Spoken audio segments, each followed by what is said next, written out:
What's up, guys? I'm back with the second part of my Bible alone review, and we're talking about the main focus of the expansion, Italy. Yay! Which means no more bad Italian focus tree. Stupid dog barking. Okay, that's not gonna be that annoying. Hopefully. Nah. But hey, we got our expanded Italian focus tree, which is pretty nice. And now I'm gonna talk about it. Oh yeah, but before that, the balance of power. So it seems like Paradox trying to create a new internal conflict in your country now. Starting with Battle for the Bosporus, they had remember those factions? Those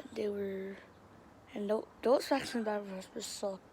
And a step back, I guess the Sans Paranoia could be the internal conflict as well as choosing for the Civil War, but probably not true. And Poland, if you do the complete the April Constitution focus, you can do the Nation right and Nation left. But then there's Italy with their balance of power, and I think it's just okay. It's not good. It's not bad. It's just mid. Why do I think this?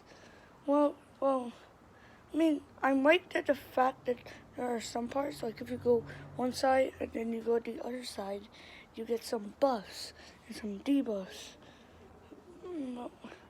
But to be honest, it made me look stupid because the first time I tried to go as Papal Italy, I gave the King Umberto II too much power. They couldn't unlock it, so I had to do it again, which deleted like 3 years of progress. But anyways,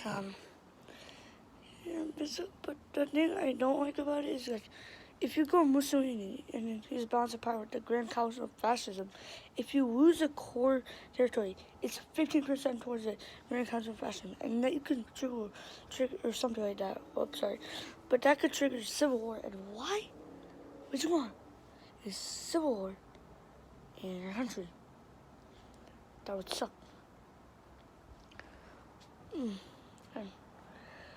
But time to talk about the actual focus tree. So I like the fact that you can choose which path to go down towards, depending on your progress and you'll be if you could, which is pretty nice. I like that feature. They're pretty good, yeah. And there's obviously the foreign affairs part subsection what I want to talk about, and it's pretty good. But let's be real. And if you want to get a Yugoslavia puppet easily, just train a bunch of divisions at low strength, power them across the Yugoslavian border, and then when you give them the offer, they'll probably and most likely accept it. Always worked for me, so it should work for you as well. Yeah, it's pretty good. I like it. It's like 3 different parts. You can get you can do the stress up front, and you can do the historical part where you ally with Germany's stupid dog, and then you can go do your own thing. But instead of calling it Novus Imperium Romanum, they renamed it to Italian Week for some reason.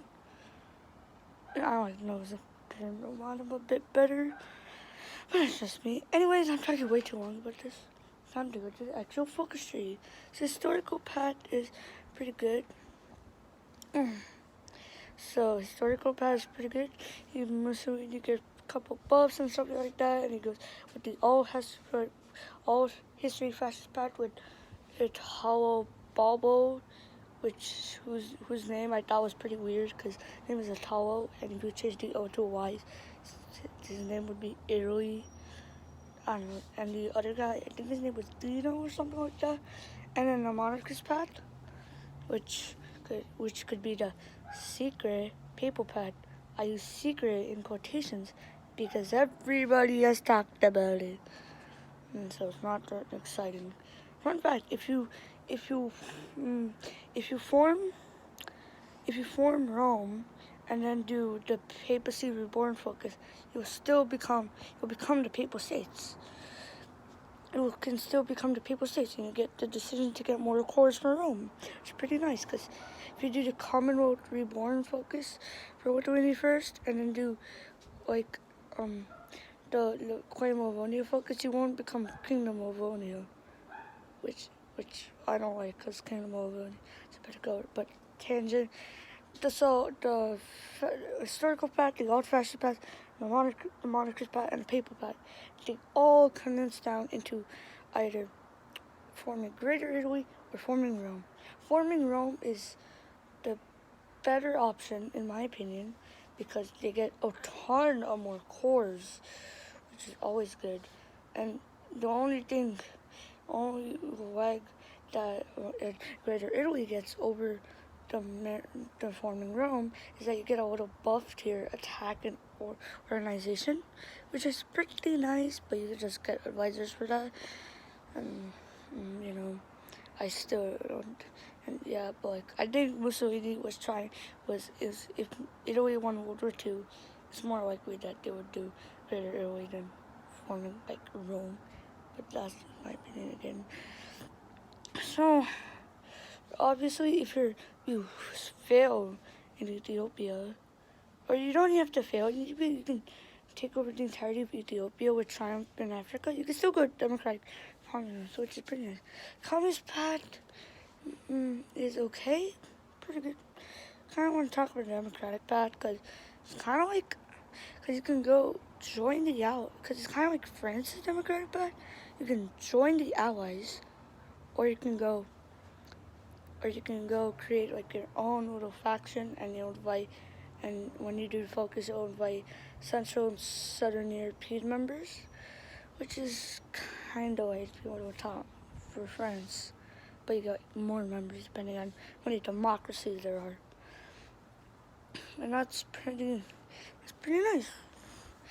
The communist, the communist trees, I already said to talk about that, but it's just, okay, it's like a standard communist tree. You either go on and take out your neighbors, or you go with the Soviet Union and take out like Germany or something.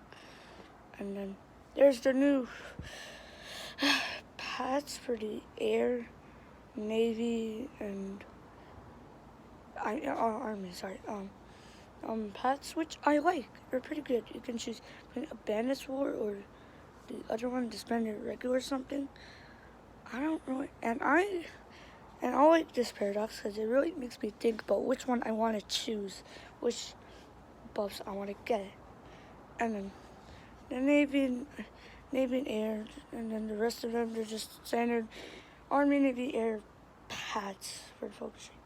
And then there's the African, and then the Ethiopian War Logistics, which is obviously the first focus you will take. And yeah, it's pretty good, because you can get like Colonial Police.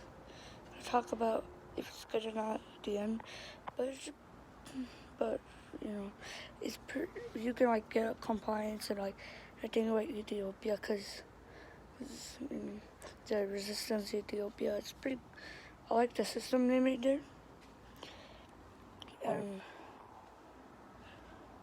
What else is Italy? Yeah, they had a slight redesign to their flag.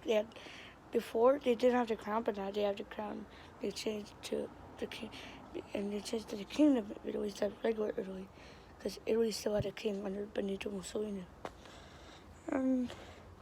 Yeah, okay, I'll talk about colonial police. It's okay. You need less garrisons, but the compliance does go up. It's kind of like a local police force. It's like a local police force, but better. So I would recommend it over local police force. But it's so annoying because in Italy, you can only get it for Albania and Africa, all African states, not just, so the ones like if you conquered Algeria, you can put colonial police there.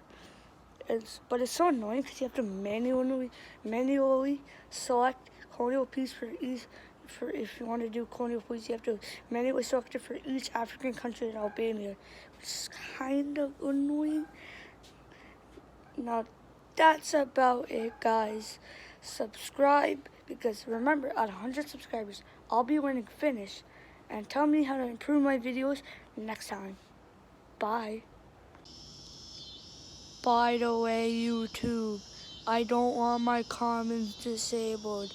So, you know what? Frick.